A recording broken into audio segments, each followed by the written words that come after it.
உலக வரலாற்றில் இருந்த சில வினோதமான வரிகளை பத்தி இந்த வீடியோல ஃபுல்லா பார்க்கலாம் வாங்க. ஜன்னல்களுக்கு வரி 1696ஆம் ஆண்டு இங்கிலாந்து மற்றும் வேல்ஸின் மன்னர் 3ஆம் வில்லியம் பார்த்தீங்கன்னா ஒரு அசாதாரணமான வரியை அறிமுகப்படுத்தியிருக்காரு.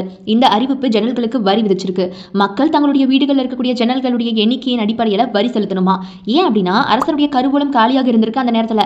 அதை நிரப்புறதுக்காக அவர் இந்த வரி விதிப்பை கொண்டு வந்திருக்காருன்னா பார்த்துக்கோங்களேன். 10 ஜன்னல்களுக்கும் மேலே இருக்கக்கூடிய வீடுகள் 10 ஷில்லிங் வரி செலுத்தணும் அப்படின்னும், வரி செலுத்துவதை தவிர்க்க பலர் தங்களுடைய ஜன்னல்களை கற்களால் மூடினாங்க அப்படின்னும் வரலாற்றில் இருக்கு.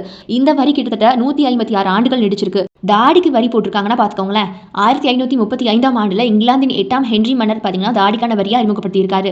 இந்த வரி ஒரு நபருடைய சமூக அந்தஸ்து அடிப்படையாக கொண்டு விதிக்கப்பட்டிருக்கு. 8ஆம் ஹென்றிக்கு அப்புறமா அவருடைய மகள் 1ஆம் எலிசபெத் மகாராணி 2 வாரங்களுக்கு மேல தாடி வைத்திருக்கக்கூடிய எல்லாருமே வரி செலுத்தணும் அப்படிங்கிற சட்டத்தை ஏற்றியிருக்காங்க. இதுல கூடுதல் சுவாரஸ்யம் என்ன அப்படின்னா, வரி வசூலின் போது யாராவது வீட்டில் இல்லை அப்படின்னா அவங்களுக்கு பதிலா யார் வீட்டில் இல்லையோ அவங்களுடைய பக்கத்து வீட்டுக்காரர் அவங்களுக்கும் சேர்த்து வரி செலுத்தியே ஆகணுமா. ஆண்மாக்களுக்கு கூட வரி போட்டிருக்காங்கன்னா பாத்துக்கோங்க. 1718ஆம் ஆண்டுல பீட்டர் தி கிரேட் ஆண்மாக்கள் மீது வரி செலுத்தியிருக்காரு. இந்த வரி யாருக்கெல்லாம் பொருந்தும் அப்படின்னு கேட்டீங்கன்னா, பேய் மேல நம்பிக்கை இருக்கிறவங்களுக்கும் பொருந்தும், பேய் மேல நம்பிக்கை இல்லாதவங்களுக்கும் பொருந்தும். ஏன் அப்படின்னா உனக்கு தான் பேய் மேல நம்பிக்கை இல்ல அதுக்காக வரி கொடு, உனக்கு பேய் மேல நம்பிக்கை இருக்கா அப்ப நம்பிக்கை இருக்கிறதுக்காக அந்த பேய்க்காக வரி கொடு அப்படின்னு சொல்லிட்டு ஆன்மா வரி போட்டிருக்காங்க. ஆன்மா மேல நம்பிக்கை இல்லைனாலும் நீங்க கண்டிப்பா வரி கட்டியே ஆகணுமா. பேச்சுலர் வரி ரோம்ல 9ஆம் நூற்றாண்டுல திருமணமாகாத பிரம்மச்சாரிகளுக்கு ஒரு வரி விதிக்கப்பட்டிருக்கு. இது பாத்தீங்கன்னா திருமணத்தை ஊக்குவிக்கும் நோக்கில அகஸ்டஸ் பேரரசால இது அறிமுகப்படுத்தப்பட்டிருக்கு. குழந்தைகள் இல்லாத திருமணமான தம்பதிகள் மீதும் அகஸ்டஸ் ஒரு வரியை விதிக்கிறாரு. இந்த வரி 20 முதல் 60 வயதிற்குட்பட்ட தனிநபர்களுக்கு பொருந்துமா. அதே மாதிரி 15ஆம் நூற்றாண்டுல ஒட்டோமான் பேரரசும் இந்த வரியை விதிச்சிருக்காரு. அதாவது நீ கல்யாணம் பண்ணாம பேச்சுலரா இருந்தாலும் வரி கட்டணும். அதே மாதிரி கல்யாணம் பண்ணிட்டு உனக்கு குழந்தை இல்லை அப்படின்னாலும் நீ கண்டிப்பா வரி கட்டி ஆகணும். சோ அந்த காலகட்டத்தில் பாருங்க, கல்யாணம் பண்ணாம இருந்தா கூட வரி கட்டணும். அடுத்ததான் சிறுநீர் வரி. பண்டைய ரோம்ல சிறுநீர் ஒரு மதிப்புமிக்க பொருளா கருதப்பட்டிருக்கு.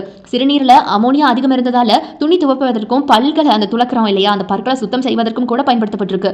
பேரரசர் வெஸ்பாசியன் பொது சிறுநீர் கழிப்பிடங்கள்ல இருந்து சிறுநீர் விநியோகத்திற்கு வரி விதிச்சிருக்காரு.